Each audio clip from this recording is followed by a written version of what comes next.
পায়েস তৈরিতে এই দুটো জিনিস দিলে সেই পায়েসের স্বাদ সবার মুখে লেগে থাকবে।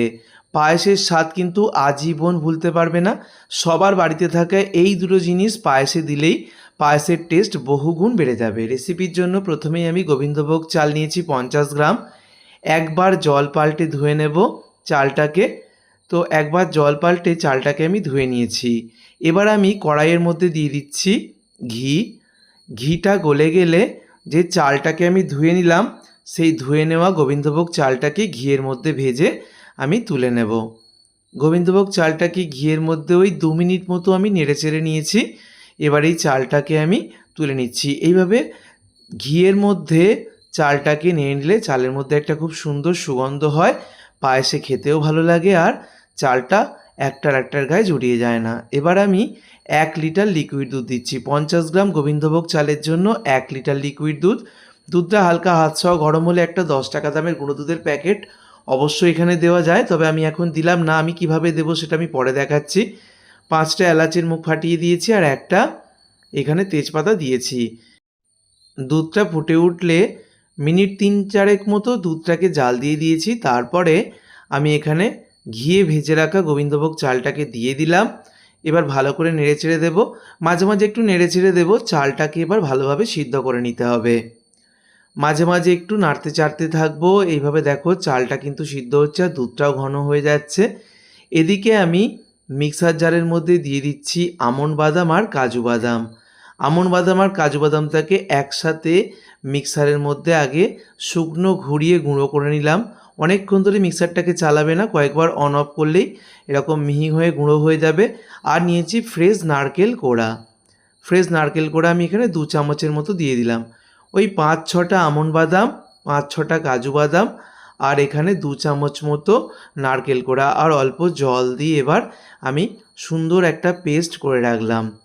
এটা পায়েসে দিলে পায়েসের স্বাদ বহুগুণ বেড়ে যাবে। আরও একটা উপকরণ আমি সেটা দেখিয়ে দিচ্ছি পরে। আর এদিকে দেখো 10 টাকা দামের গুঁড়ো দুধটাকে অল্প গরম জলে আমি মিশিয়ে রেখে দিয়েছি। এদিকে চালটা আমার ভালোভাবে সিদ্ধ হয়ে গেছে। দেখো দুধটাও কিন্তু অনেকটা ঘন হয়ে গেছে। এদিকে যে বাদামের আর নারকেলের পেস্টটা করলাম এটা দিয়ে দিচ্ছি।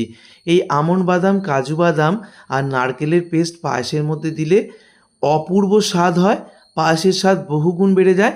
আমন্ড বাদাম যদি বাড়িতে না থাকে তোমরা কাজু বাদাম আর নারকেল পেস্ট করেই দেবে, তাতেও কিন্তু কোনো অসুবিধা নেই। কাজু কিশমিশ আমরা গোটা ব্যবহার করি, কিশমিশ অবশ্যই দেবে, কাজু বাদাম কয়েকটা দিতেই পারো, তবে এইভাবে বেটে দিলে পায়েসের স্বাদ বহুগুণ বেড়ে যাবে। আর পায়েসে কখনোই চিনি দেবে না, চিনির পরিবর্তে মিছরি দিয়ে পায়েস করলে সেই পায়েসের স্বাদ বহুগুণ বেড়ে যাবে, যেটা আমি আগে আমার পায়েস তৈরির অনেক ভিডিওতেই বলেছি।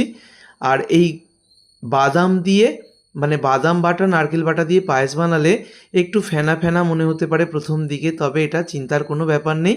এটা যখন পায়েস ঠান্ডা হয়ে যাবে তখন একদমই নর্মাল হয়ে যাবে। আর 1 মুঠো কিশমিশ আর অল্প কয়েকটা কাজু বাদাম, যেহেতু কাজু বাদাম বাটা দেওয়াই রয়েছে, আমি দিয়ে দিলাম। এবার নেড়ে চেড়ে দিচ্ছি। পায়েস কিন্তু আমার অলমোস্ট ডান। কিশমিশ দেওয়ার পর 2 মিনিট মতো পায়েসটাকে ফুটিয়েই আমি গ্যাস অফ করে দেব। তো তৈরি হয়ে গেল দুর্দান্ত স্বাদের পায়েস। এটা সম্পূর্ণ ঠান্ডা হওয়ার পর আমি তোমাদেরকে দেখাবো। তো এখন দেখো পায়েসের ঘনত্বটা যেরকম রয়েছে, এটা কিন্তু ঠান্ডা হলে অনেক বেশি ঘন হয়ে যাবে, যেটা মোটেও ভালো লাগবে না। তার জন্যই আমি এখানে 10 টাকা দামের গুঁড়ো দুধের প্যাকেট একটা গুলে জলের মধ্যে রেখে দিয়েছিলাম, সেটা দিয়ে দিলাম। এবার ভালো করে মিশিয়ে নেব আর পায়েসটাকে ঠান্ডা করে নেব। এইভাবে বন্ধুরা পায়েস বানালে পায়েসের স্বাদ বহু গুণ বাড়বে আর সেই পায়েসের স্বাদ কিন্তু সেরা সেরা হবে। একদম ঠান্ডা হওয়ার পর দেখাচ্ছি, দেখো পায়েসের ঘনত্বটা একদম পারফেক্ট চলে এসছে, কত সুন্দর দেখতে হয়েছে। আর এই পায়েস মুখে দিলে স্বাদ কিন্তু লেগে থাকবে, ঠিক যেভাবে দেখিয়েছি একদম নতুনভাবে। এইভাবে একবার বন্ধুরা পায়েস বানিয়ে খাও, কথা দিচ্ছি বাড়ির সবার কিন্তু ভীষণ ভালো লাগবে। আর যাকে এই পায়েস বানিয়ে খাবে বারবার কিন্তু এই পায়েসের প্রশংসা করবে। ভিডিওটাকে বন্ধুদের মধ্যে প্রচুর শেয়ার করো। সকলে সুস্থ থেকো, ধন্যবাদ।